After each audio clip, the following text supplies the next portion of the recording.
শীতকালে ঠান্ডাটা কমানোর জন্য নাকি আমরা মাছের থেকে মাংসটাই বেশি প্রিফার করি সেই জন্য ঠিক জানি না, তবে আমাদের বাড়িতে শীতকালে মাছের থেকে মাংসটাই বেশি হয়।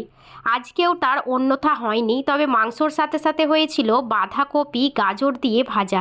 অন্যান্য দিন তো বাঁধাকপির ঘন্ট হয়, তবে আজ একটু শুকনো শুকনো করে ভাজা খেতে ইচ্ছে করছিল, তাই আজ হয়েছিল ভাজা।